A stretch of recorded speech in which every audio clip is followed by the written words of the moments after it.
Yuba-Sutter.live's local government live streams are presented by Plumas Lake Self-Storage in Plumas Lake, where lifelong local residents are helping other residents keep things safe, providing indoor storage units, outdoor RV and vehicle parking,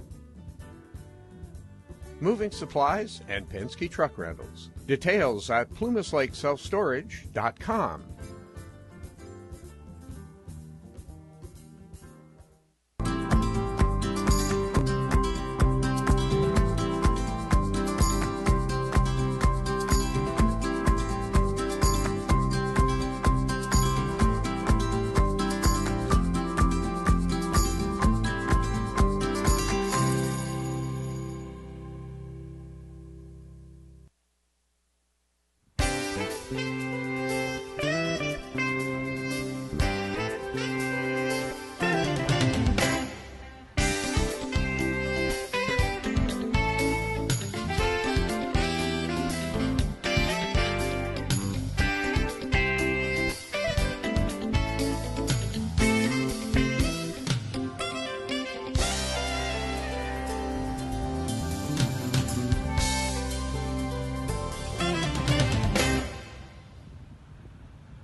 Good day, everyone. I'm Madeline Garcia, the head moderator for this program. The Lindhurst High Multimedia Production Crew has dived into the background of MJUSD. We sat down for a chat with Dr. Falas Rani and Randy Davis about the thought process behind how the MJUSD district handles its ordeals. Our lovely ASB president, Nicola Sanchez, is leading the questioning process. Moving right along to the production, let's talk. So, thank you all. Thank you for coming in, first of all. Hello. Good morning, Nick. Thank you for having me. So the first question is, when you joined the district, what seemed to be the most pressing issue that you decided to prioritize? Well, I think we have a fantastic district. Let me start with that. Mm-hmm. I think we have some excellent programs, excellent schools, and most importantly, excellent students, right? That's why we are here. Mm-hmm. So what I really felt that we had to do was make a big plan and a proper plan about what we are going to do well together for the next 3 years. Okay. So looking at how the district is operating right now, our talk is always about how do we make it a little better. Mm-hmm. So we are working on this big strategic plan right now. I think you might have, you've been part of that, right? Yes. And so that will give us a really good idea of what our needs are, what our strengths are, and where we need to focus for the next 3 years. Okay. And then shifting to the Leadership Forum. So can you give us just like a little breakdown of basically what that is and how it's like implemented within the district and how their voices are heard? You mean the students? Yes. Well, that's a great question. So I don't know if you watched the board meeting last night, but was an item. So let me answer the first question first. The Leadership Forum for students is truly to do what we say we want to do. A lot of people say we listen to our kids, mm-hmm. but the question is, do we formalize it? Is there a venue for them to come to us on a monthly basis and tell us this is what we need? And for us to shut down our office, turn off our cell phones and say, this is our time with you. Tell us what you need. And as you've seen, that's what we've been doing. A couple of things came out of the forum. Students wanted us to bring back AVID, so that's back in all the schools next year. Okay. Right, especially in Lindhurst High School. Principal Bob sent out, I think, about administrators and a group of teachers to get trained with AVID already. Yes, correct. So this school has just, just spaced out. Children asked for it. It's all in the middle schools. It's going to be in all the high schools next year. You guys also asked for more honors classes, so we've added some 10th grade honors next year. We have a very strong lead on bringing sign language as an option, which you guys asked for. Yeah. So we think it's almost getting done. We also have added on the nutrition. I don't know if you remember, there was a student from MCAA. Yes.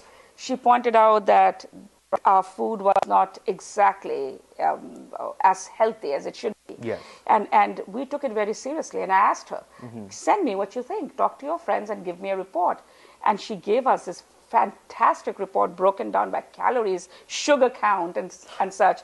And we sent it to our Director of Food Services. So last night at the board meeting, our board president, Mr. Davis, pulled the agenda item, called the Director of Nutritional Services and said, can you make sure that what you're ordering is taking into account what the students were saying in their report? So I think where we are going with student voice is more than just adult talk. Yes. I think it's truly about saying, if we are here to serve our children, we need to listen to you. You guys are almost adults now. You know what you're talking about. You've walked this for many years. Yes. And we need to kind of shift what we do. So it goes back to your first question. You know, this fast pace. I think the fast pace is coming because we are listening to our students and saying, if they're asking for it today, we need to make it happen. Okay. We don't need to say, oh, we'll do it. Yes. We need to do it now. And so some of those fast-paced decisions are exciting, I think, and I think we're moving in the right direction. And a lot of things have been getting done. And then with that sense of urgency, there's an infinite number of projects that can arise in the district. Sure. So what do you prioritize when it comes to the implementation of said things? Well, as you have seen, I think the priority of what we need to do should be based on what do our students need. Yes. What kind of programs do you need? What kind of courses are we offering? What opportunities do we have in the district? And who knows it better than our students who are experiencing on a daily basis? So you've seen us go with asking our students to tell us, what do you need from us? What we need to offer?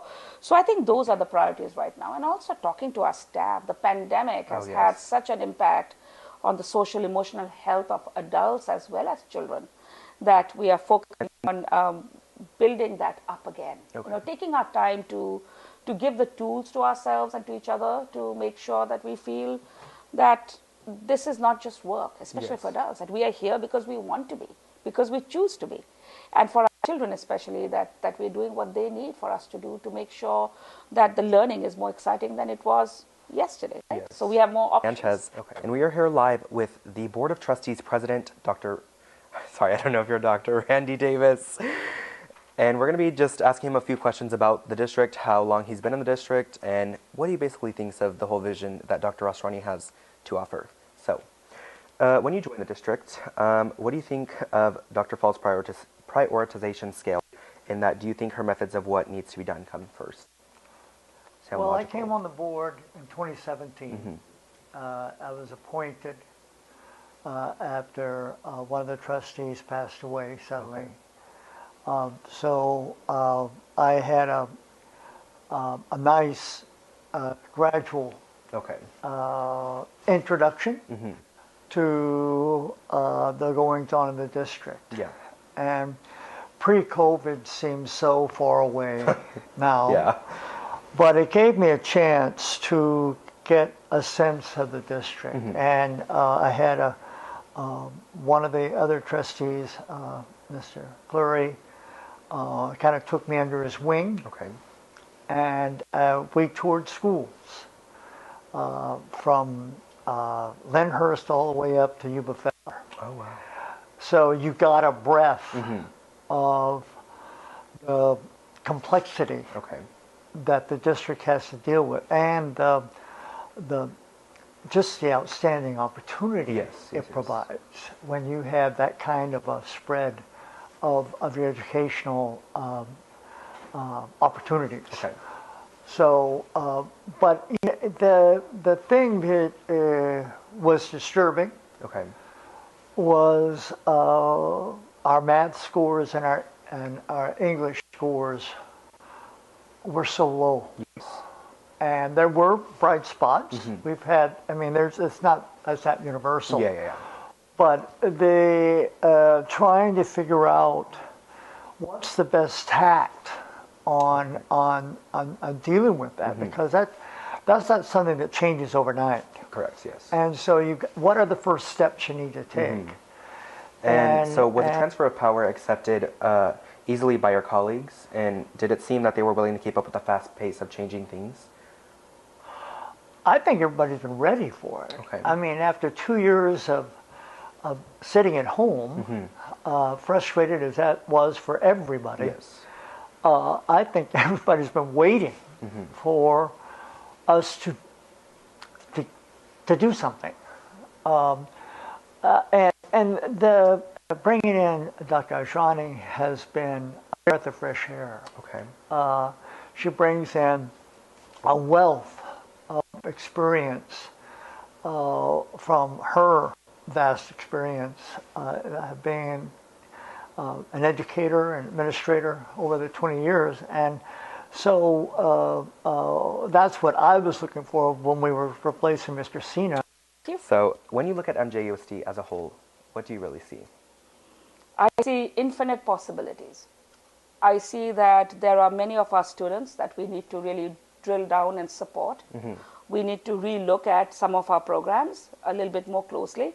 And we really need to keep that eye on all children. Like every child under our care must be successful. And what do we need to do to make it happen? But I also see a place, a close-knit family. I see that children have been in the district since pre-K all the way up to 12th grade. Families live here, they like it here. And so how do we create an environment where success is not just for a few, that more students are experiencing the opportunities? Okay. So we've been working with, I'll end on this note if you have other questions, but let me put this in. We are working with Chico State to see if we can bring them into our district as a college campus satellite at Marysville Joint Unified School District. You're the first one to hear it from me. So we're working hard on that and hope to make it happen so that we can have college counselors from the college working with our kids for those who want to go to Chico State or four-year colleges.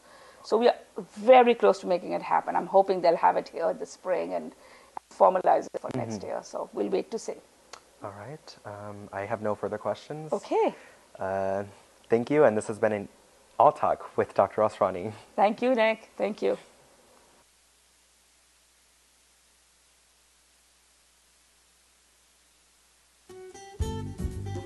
Yuba-Sutter.live's local government live streams are presented by Plumas Lake Self-Storage in Plumas Lake, where lifelong local residents are helping other residents keep things safe, providing indoor storage units, outdoor RV and vehicle parking,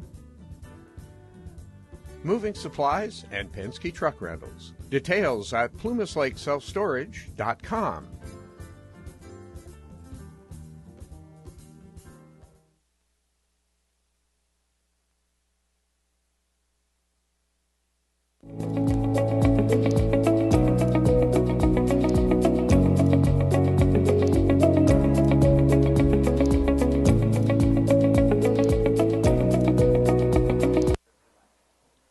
Welcome back to All Talk with Dr. Ashrani. I am Nicholas Sanchez, your host, and we're going to be talking about the new adult education system that is going to be in place starting August. So I'll start with you, Mr. Eckert. So how does it feel to be the new principal moving forward with that program? It's extremely exciting. It's a little odd. Being at Lindhurst High School for 17 years, you know, you just... Wow. Yeah, this is home, this is family. Yeah. And when Dr. Ashrani and I were speaking earlier in the year, she brought up the concept of adult ed. And the more I was thinking about it, if this really comes to fruition, this is something that I am really interested in moving forward at. I think it is definitely within my wheelhouse and something that's so needed within the community. So the position opened up and threw my hat in the ring, and here we are. Okay, and then Dr. Ashrani, this is revolutionary for like adult education systems and even within Marysville Joint Unified School District and the community. So can you give us like a time frame? Like how is the whole system going to be like played out? Okay, so adult school is near and dear to my heart. And why is that? Because as a school system, we have, imagine us like a bar stool. One leg is a school, one leg is a family, the parents, and then the students. If you take one of them out, the system kind of just doesn't stand. So our district did have adult school back in 2012, but it was closed because of financial reasons, and that's what we hear. Okay. And when districts face tough financial decisions, sometimes certain programs unfortunately cannot be funded. So when I came here, one of the first things I was talking about was, wait, hold on a minute. So what about our adults? What about our students who may not graduate from our high schools, and they might face some struggles and strifes, and then come back about a year or two later and say, now I've settled that issue. I'm ready to get my diploma so I can get a job or go to my next level. Okay. And that kind of wasn't here. And it almost felt like there was an incomplete section of the Yes. program. So when I came to that idea and I talked with my principals and I talked with our district, and they're like, hey, we need that. So we opened the position up, and Bob interviewed and blew us all away, and so he's here today. And really excited about that. I think it's going to be a great program. Okay, and I don't know if I'm supposed to ask this, but is there like already a specific location for it? How's the infrastructure going to And I about? can pass it on to Bob because he's got a big vision, but I know that he has a plan. Go ahead, Bob. So one of the things that I've learned being here at Lindhurst High School and within the Yuba County community, one of the barriers that we face here is transportation, if you will. Okay. People don't like to go very far. Either they can't, or it's a struggle for them to go to large places. Yes. So when we've had issues or things in the past where let's have a school at the district office, which is where it used to be, or go to the Yuba County Office of Education, or go to Yuba College, you don't get a lot of turnout because of that transportation. Yes. So what I see is our adult education is going to be based in our local schools. We have the advantage of being a school district with an adult education program, so we have access to 23 sites around the entire Yuba County. So as we survey parents and as we start to learn, one, what our parents need or what our parents are looking for, and then where are those parents located, instead of saying, well, we're going to have it at 1919 B Street, well, if we have 30 students, adult students that, want to work towards their diploma, and most of them live near Olivehurst Elementary, well, then that's where we're going to hold the class. Okay. If it's up by Loma Rica, if we have a lot of students up there in the hills that want to take this particular class, then that's where we're going to hold the class. Okay. We have the distinct advantage of having a huge breadth of locations and resources to help service Yuba County. So that's how I see that working out. Okay. And so, Dr. Ostrani, is there any insight as to what may be offered in adult education? What's the process to actually get your diploma? Well, we have a lot of programs we're thinking about. One of them is a high school diploma option for adults who are no longer of the age to be in a high school, right? So we have that as a diploma option. We'll also have students coming in there who might be just regular adults like me, right? Wants to pick up a particular skill. We are hoping that in the system itself, we'll have some training certification programs as well. And Bob's spoken to me, I love that vision of training maybe our bus drivers, doing a certification for paraprofessionals, for bringing in partnerships with various organizations like manufacturing or such, and giving people that first step to get a certificate that they can take that and that confidence and then go to maybe Yuba College to get maybe a higher level of certification. So it's going to be a lot of those programs. We'll also offer English as a second language for our parents who might want to learn that. We have a lot of different language speakers in the community, so that's wonderful. We'll also strongly thinking about citizenship. We want to make sure we have that, absolutely. Adults can come and get the classes, get prepared, and go for the citizenship exams. What else did we talk about? We've talked about certificate training to become a translator, which is always in need in our area and other areas. Kind of the expanding on the trades, partnering with a lot of what adult education is going to be, is partnering with our business communities that are out there. We've got a very strong local union 228, and there are folks that, they're going to come in and they're going to want to get their diploma, but it's at this point, it's not just about their diploma.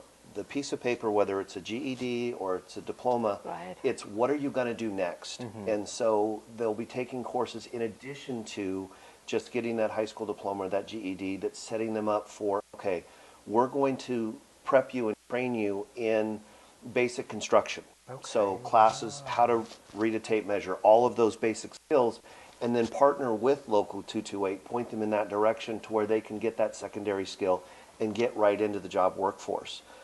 There's lots of other businesses out there that we can partner up with. We did talk about our parents, if I may, kind of step in. One of the areas of adult education is truly being a resource for our parents. Okay. So we'll have some parenting classes. We talked about that. Wow. We talked about early literacy skills, like telling our parents what are some of the practices that are good to do at home. How do you have a study time, a quiet time at home when you don't interrupt? Maybe turn off the TV, turn off your disruptions, turn off your cell phone, and just sit with the child while they're doing their homework. And parents want to know about that. Like, what do the textbooks provide? What does the homework look like, right? So giving that, and then the biggest part is technology. Helping our parents to really be able to access Aries online portal, being able to check their emails, being able to check the newsletters that we send out. We know that the devices are available. We know that technology now is second nature to everybody, but it still requires practice. Like, how do you get up in the morning first thing and you check your news? Similarly, how do you get once a week and check your child's progress on Aries? So going into portal, some of those require a little bit more concerted effort from the district. And so parents who maybe struggle with technology, or that's not the world they grew up in, being patient and understanding that here's a safe place, come sit with us and we'll learn together. So that's the excitement of the adult education that I think is really going to allow our parents to engage more meaningfully in the education of their children in our schools as well. Okay. I have no further questions for now. Comments, concerns about you guys? My apologies to the Lindhurst community that we're kidnapping Mr. Eckert, but he brings a vision and the passion and the really the understanding of the community that we need for this program to be very successful. And we don't do things lightly, right? We want to do them well and make it a standing foundation for the community. Bob? Yeah, no, it's, I appreciate the opportunity to build this program. Yeah. Through my time at Lindhurst, one of the things that I have learned about myself is that there's three types of principals. Okay. There's maintainers, there's advancers, and there's builders. What I have learned is my skill set is building through the CTE programs here, and to have an opportunity to build a program that can be so formative and transformative within our community is really exciting. Yes. It's definitely tough to leave the school, but I'm not leaving the community, and that's what's most important. It is just the next step in helping. So I'm thrilled to have this opportunity. I'm honored to have this opportunity, and I just can't wait to hit the ball running. We will transform this into a premier adult education program. And honestly, in my opinion, if anyone's going to kickstart this mega project, it's you two. So, Thank you you. for that. Thank you. This has been All Talk with Dr. Asrani. Yuba-Sutter.live's local government live streams are presented by Plumas Lake Self-Storage in Plumas Lake, where lifelong local residents are helping other residents keep things safe, providing indoor storage units, outdoor RV and vehicle parking, moving supplies, and Penske truck rentals. Details at plumaslakeselfstorage.com.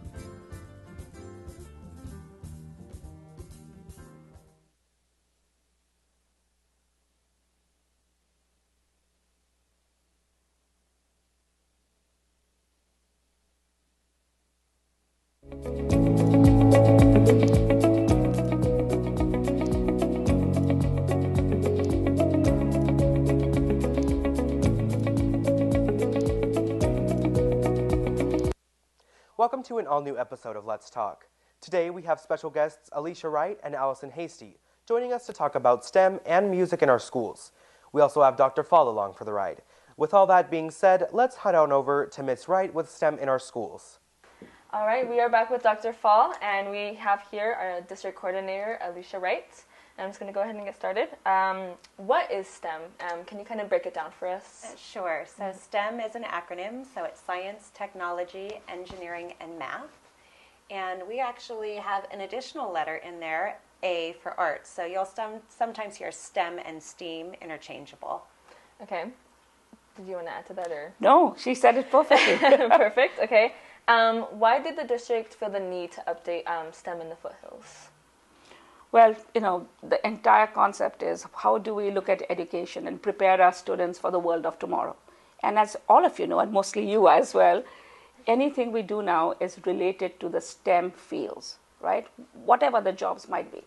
And so making sure that we are bringing that into our schools, in all our schools, but especially the foothills, because the schools there are mostly elementary and middle school. So starting early is where we are, and that's where Ms. Wright comes in. Yeah, so the foothills schools have a unique area, and so bringing the STEM in, there were some teachers working in pockets doing STEM and STEAM, and so just building it so it's a little more cohesive for kids, and everyone has kind of that background knowledge to really do usable and interesting classroom lessons. I do want to say as well, we are focusing on the foothills, but since we're here at Lindhurst, we are also working with our BOGA. So some kids that will be future Lindhurst graduates are getting the STEAM program as well. Very nice. That's very exciting. Yeah. Very exciting prospects. So going to teacher training, how will that work? Yeah, I can talk about that. I'm so excited. We are doing a big STEAM kickoff with all of the schools, so the 6 foothills schools in our BOGA. We've invited all of the teachers. We currently have about 40 of them signed up to attend a big event. So we're going to have some guest presenters. We're going to have hands-on workshops and a little exploration time for them to see what STEAM is, how to get involved, and really get them thinking about what they're excited about. And then based on the interest over the next few years, we'll be training and exploring, and teachers will get to guide where their school sites go based on what they want to do, and it's just going to expand into a pretty amazing program. Okay. Yeah, I was going to say that let's contextualize it to what we're trying to do here. So we have these small schools up in the hills, as you might know, and they're pretty small. One school is as small as 30 students, another is as large as 210 students. Mm-hmm. The question we asked ourselves is how do we create exciting programs in those schools where they can be a little unique? So going to those schools is like a little unique. So what does that mean? So that's when we came up with the interest that there are so many businesses up there, and they have this UC Davis pretty close by, and we have this organizations that are very scientifically oriented. Agriculture now has become so scientific, right? And so we look at that and we said, so what do we need to do in those schools to make it a hopping place, kind of thing, like exciting, something unique, bringing in robotics, coding, drone technology. So that's where I think Ms. Wright took the teachers and took the principals, sat down and said, so how do we redesign these schools where it becomes a little bit more unique than a traditional elementary school? What would that look like? And once that conversation started, the STEM initiatives became a big conversation focus point for the schools in the hills, as well as our BOGA, which is now a TK through 8th grade. So we're going to see some exciting projects, students' hand-on activities, some new kind of courses that will be offered in those schools. Okay, and then how can students take that onto their adult life? And saying that, for an example, we have a CTE class here, floral, right. And students, they can get floral certified, take it to country florist, hey, I'm floral certified. So how will STEM work to do that, to further the career of the students after they leave the school? I would say the skills that they're going to get in STEM activities or STEAM activities, from collaborating with peers, coming up with solutions to problems that don't always work the first time. So you might try something and they have to go back and evaluate it and see what worked well, what didn't, and then change it and fix it. And those are all real life skills for any job that you have is going to be important. But I think in the STEAM field, having the ability to really analyze things, to think critically, some of those skills that maybe we miss when we're just memorizing and practicing. But with the project-based learning, with working with partnerships, they're going to have so many abilities when they get into the career field in college and wherever they go. I think preparing our kids for the jobs of tomorrow, we don't know today what the jobs will look like tomorrow, right? All we know that just in this past 2 years with the pandemic, the entire work world has changed. And what has become evident to students today is technology is like second language for you. We call it the native language. It's literally what you need to do apart from speaking. So we need to make sure that the skills we're providing in elementary and middle schools and some of these unique programs that these principals have said we want to bring to our schools first, it's a matter of time before it spreads across all the schools. Right? We're not denying the other schools the opportunity, but we have an area now where the principals can work together and Ms. Wright can kind of focus in on them, give them the support and grow it. So those very skills would be the skills that are required, whether it is, again, as I mentioned, coding, robotics, any kind of scientific investigation, just the thinking behind it. And then I'm excited to see the work that you're going to do, Ms. Wright, with our teachers, with project-based learning that she mentioned, which means the assessments now in the classroom are no longer paper pencil tests. It's about a big project the kids are putting together, researching it, and then making it happen, and then presenting their research. So the excitement of learning, to your point, is what colleges and jobs look for now. Is we don't want paper pencil answers. We want people to be critical thinkers, to be creative problem solvers. And so I think bringing this initiative and working with 40 teachers and then using the expertise of those teachers to build other teachers is how we're going to make a change and bring STEM into our district. Alrighty, well, thank you so much for your time. It was very great diving deeper into the STEM program in our schools, and we'll see you guys next time. Thank you. Thank you. Thank you once again, Ms. Wright. It was a pleasure having you informing us on how STEM critically impacts the dynamics of schools. Now we focus our attention to the MJUSD Board of Trustees member, Ms. Allison Hasty, for all things music related in honor of Music in Our Schools Month. Let's take a look at how that went. We are here with Superintendent Dr. Falash Rani and Board Trustee member Ms. Allison Hasty. And with that, let's just go ahead and get started. First and foremost, can you share a bit of your background with us? I have taught in Marysville for 34 years, and now I am officially retired, but I'm doing things differently, so I'm enjoying being on the board and getting to work with people of all ages. And how's working on the board going for you? Oh, it's very challenging. It's very interesting. I hope you're up for those challenges, right? Obviously. And then, what is your vision for music in the district? That every child will have the opportunity to learn an instrument, be able to sing as an individual and in groups, so that they can become the best person they can be and have the tools they need to play music all their lives, not just as children in a group, but all their lives wherever they are. And Dr. Falasrani, what would the vision be for you for music in the district? I think the role of music, role of arts in today's education is so important, because as we know that when I'm smiling just thinking about it, because when you have a child who needs to go to a quiet place or to a place that is away from study, do your math, do your English, where do you want to go as a student? You want to get creative, pick up that music instrument or pick up that paintbrush. So for me, it's more about arts across the district, and I'm completely excited at Ms. Hasty's vision of music across our schools. Very nice. And then how do you think the district is doing in terms of its music education, and where do you think the district can improve? Shall I take that? Absolutely. I think we're doing a pretty good job. We have made the effort that music will be in every school. And it is, except the 2 openings right now. We've been trying to fill music teachers like every other position that we're seeing now is hard to fill. But we will. This year we'll fill those positions. So every school will have, students will have access to music. Now, the question that you probably are asking is are we doing the best we can with the programs we have? We've got a way to go, to be honest. I think we've got a way to go. We've started bringing together plans to improve it district-wide. And I think we have some work to do, but we have some great celebrations too. And tonight at the board meeting, you'll see the celebration of music in our schools. And so, yeah, it's always a work in progress, I think. Okay, and Ms. Hasty, how do you feel about the music education efforts in the district? We have come a long way. We have an amazing team of music teachers now, and a growing set of parents who love letting their children be part of that.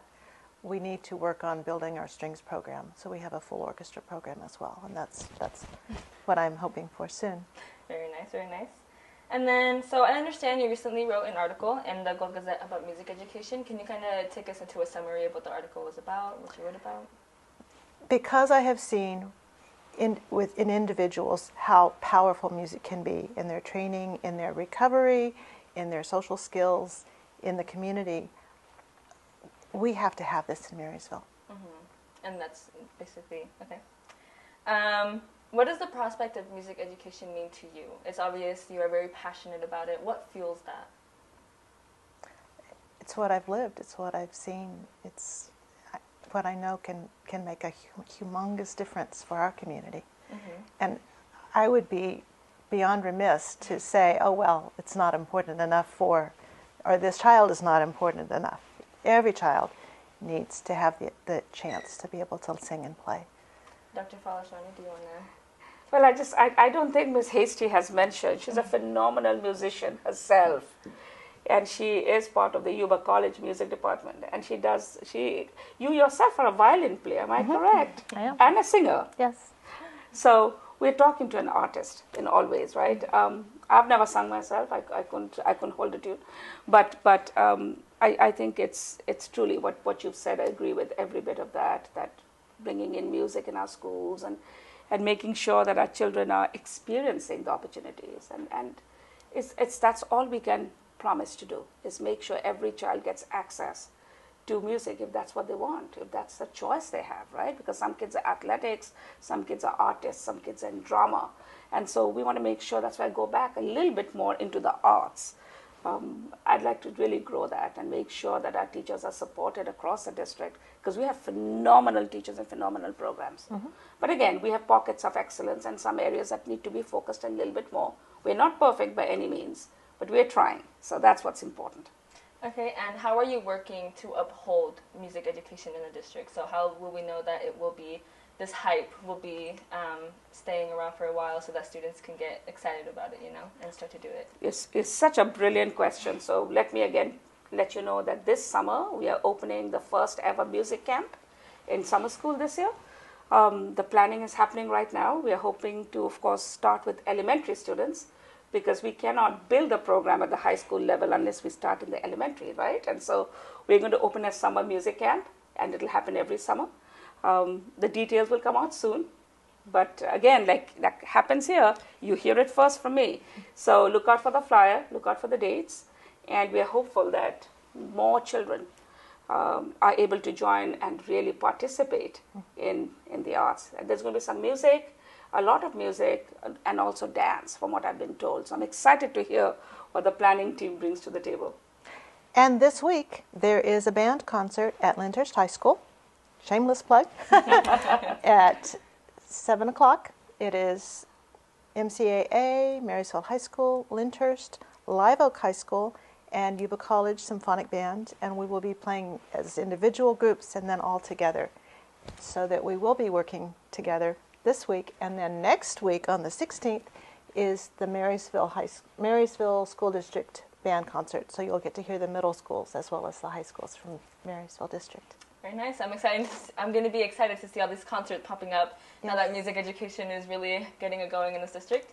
That's all I have for you today. It's been a pleasure talking to you guys. I really thank you. And until next time. Thank you. Thank you.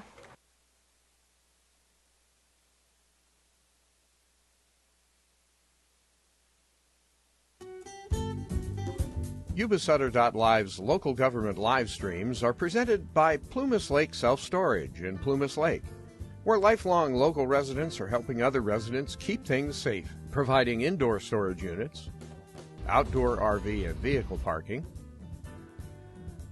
moving supplies, and Penske truck rentals. Details at plumaslakeselfstorage.com.